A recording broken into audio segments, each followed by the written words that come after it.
Hi, gang. Texie. Back into Russia. All right, we finished up game turn 5. And those of you that saw the little flash update, this is after finishing the full turn. And my goodness, how things have changed. All right.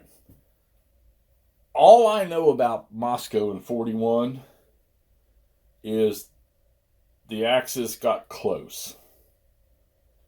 I think multiple documentaries or books and people talking about troops being able to see the spires of the Kremlin, which, by the way, that's another game I have floating around here somewhere. I don't know about all that. I wasn't quite born yet, okay? But right now, if I had to say what looks like is going to happen, is the Germans are going to just overwhelmingly win this. And here's what's going on. So you saw the halfway update. So let's go up north here. Closest point to Moscow. There's Moscow. There's Uncle Joe's counter sitting right there. They should have put a picture of him on there.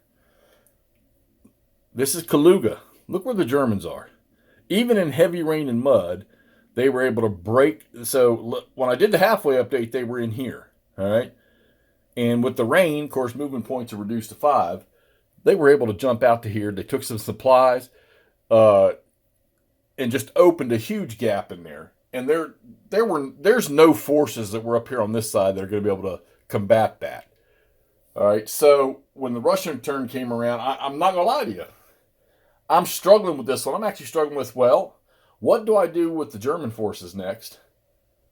And then on the last part of this turn, well, the Russians got to go first.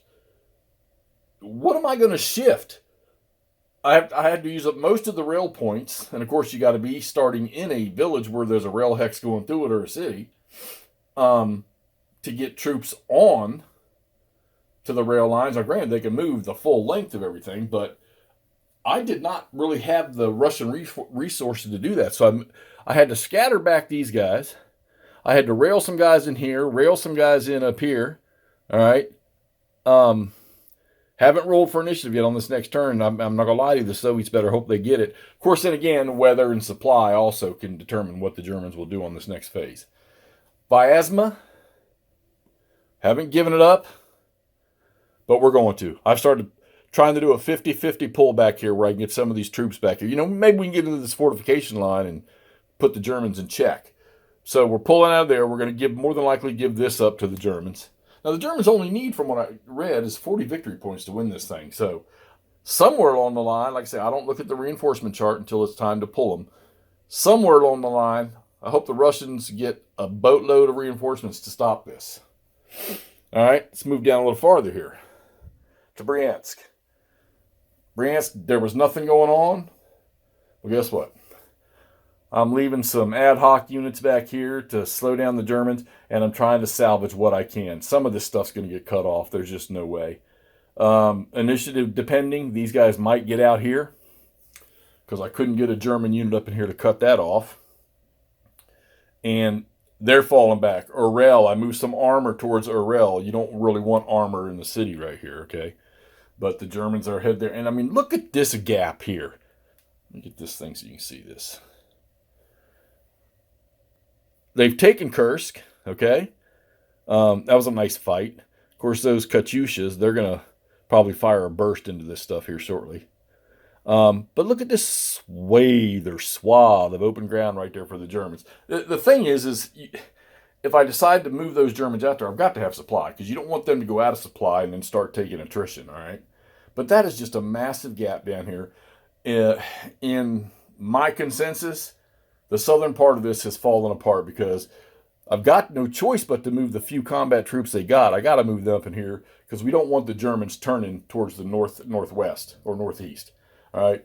So unless, like I say, major stuff comes on, Voronezh way over yonder. Voronezh is going to fail. The Germans are going to eventually probably take Urel here, okay? So, I mean, you're talking there's 20 victory points, 25 with Kursk, 35 now with Bryansk, okay? They're going to take Vyazma. That's 10. There's 45 points right there. And 5 for Spa de Monsk. There's 50 points right there. Or, I'm sorry. So, let's go through this real quick, actually. So, you've got 10 there. All right, Vyazma.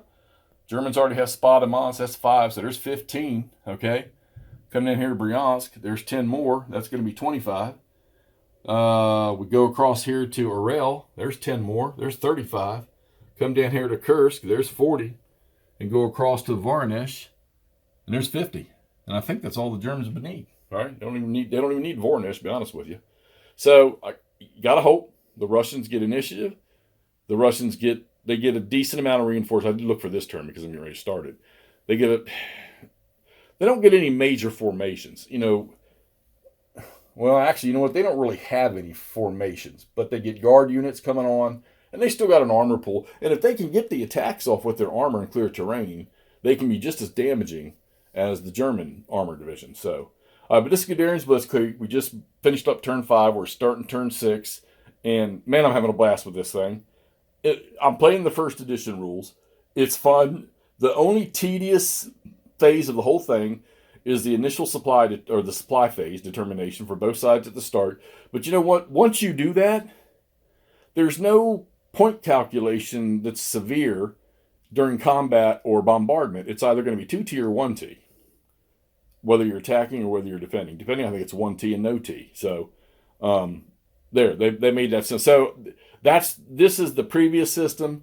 The way you do it in the newer system now means you're going to be calculating supply at every combat. You're going to have different amounts. So I prefer this one on the attack by far, okay?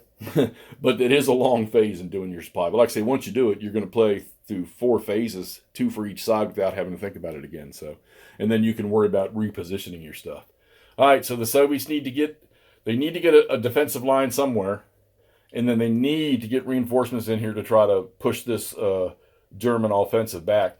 German supply ability also gets reduced. It's already been reduced starting with turn 5. It's like groups of turns, like 1 through 4, they were getting massive amounts, obviously, the start of the offensive. And then it starts to dwindle down after that.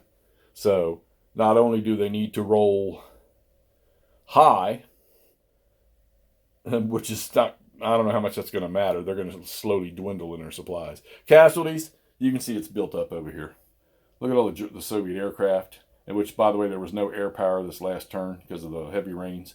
And the Germans, mostly from formations, all right, and a few aircraft. All right, let's get this thing up so you can see what's going on here. This is MMP, the gamers, Guderian's Blitzkrieg, the campaign. This is first edition. Having a blast with this thing. If you've never played it, whether it's GB2 or GB1, if you've never played it, get it out, play it. It's worth playing. The brain power you have to expel to make sure you're putting stuff or you're moving supplies to the right places and you got units pushing in the right places is just phenomenal. I can sit and stare at this board sometimes for an hour before I even consider what I'm going to do. All right, it's Hexy. We'll talk to y'all soon.